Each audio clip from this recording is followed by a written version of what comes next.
You posted a little CV of your failures, right? And it was such a great thing because I believe that failures are learnings, and like I never look at it as failures. But what do you think is your biggest failure / learning? Oh, And what did it teach you? sure. I think my biggest challenge, or rather the hardest phase that I've been through, Karishma, was while at Nearby as a founder, we going through a period where we had to lay off people. Yeah. For no fault of theirs completely, and then try and rebuild that, both morale and business, which is insanely hard when you're trying to do that. No, people don't feel that level of trust and that level of excitement anymore, but you still have a business to run and so on. And there were several lessons that I learned in there, much of which I'm trying to correct or fix in the startup that I'm running right now, and doing it very differently from what I did. But I think the key lessons there were, number one, the positive lesson: if you treat people well and if you build a very strong culture from day one, it will not necessarily help you grow your business, but it'll certainly support your business when you're in shit. A strong culture is a great defense towards bad times. And very, very few founders take it seriously from day one, and a lot of people postpone it for the day when they are big enough so that they can focus on culture. And I say, you know what, in the middle, there will be hard times, there will be challenges, and your culture is going to be the only thing that'll make it survive. Otherwise, you'll require brute force to get it done, which is just not possible when you are through bad times. So that was a positive reflection from that. The changes that I went through is, one, marketing is never a solution for a product that people don't want. Yeah. If you can, then bootstrap your business for the longest time ever, so that when you do raise money, if you do raise money, you do it on your terms and not on terms that somebody else dictates for you. Places like Shark Tank and all, they glamorize that with no disrespect meant. It's made entrepreneurship a conversation of prime time, but it's also glamorized the fundraising part of building a business. And I often say this: congratulating a founder on raising funds is like congratulating a chef on buying vegetables.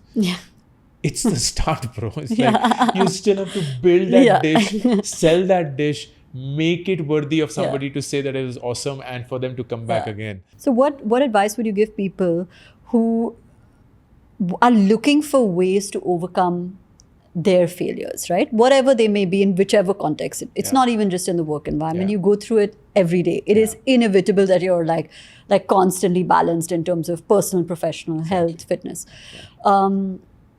So any strategies or techniques that one can use to reduce the wallowing time, right? In that, oh my God, things have just gone really bad for me. I love that addition to the question, to reduce the wallowing time, because that's what makes failure hard to digest. It's fascinating how much time we spend running away from the world when we have failed in our own head, because we're like, oh my God, one, if I face the world, they will judge me and laugh at me and mock me. So I'm going to just spend time with myself away from the world. But that time you're just ruminating and again wallowing in your own head, and it's just making things worse. You're not really moving forward. So there are multiple parts to it. Number one, it's often said that failure is a stepping stone to success. And that's such bullshit advice, because it's not. Everybody in the world fails, but not everyone succeeds. So clearly failure is not the reason that will lead you to succeed.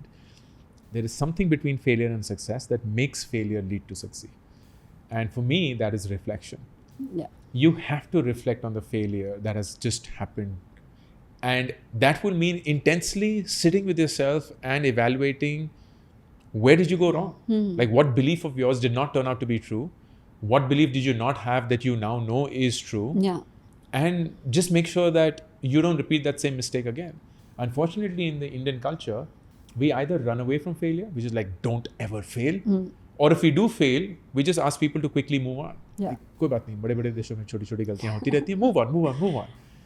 No, don't move on. Stay with that failure and don't wallow in it. Reflect on it. So there is this cycle. First cycle, wallow. And please take your time. It's fine. You're a human. Emote. You want to cry about it, you want to sob about it, you want to vent about it, you want to be angry about it, whatever it is. Please do it. Guess what? that emotion will fade away. If it's your first time, it may take a longer time. If it's your nth time, it will be a matter of a few hours or minutes. Once that emotion is over, sit objectively with yourself and literally interview yourself like this. Right? So you are Ankur and I'm also Ankur, and you'll be like, hey Ankur, what the F happened? Like, what belief of yours was shattered? What did you think would never happen but it ended up happening? Yeah. What have you learned about it? What are you going to change from it from say tomorrow onwards? And then just be conscious and mindful of bringing in that change in your life from tomorrow onwards. Yeah. And when you do that, you are reducing your probability of making the same mistake again.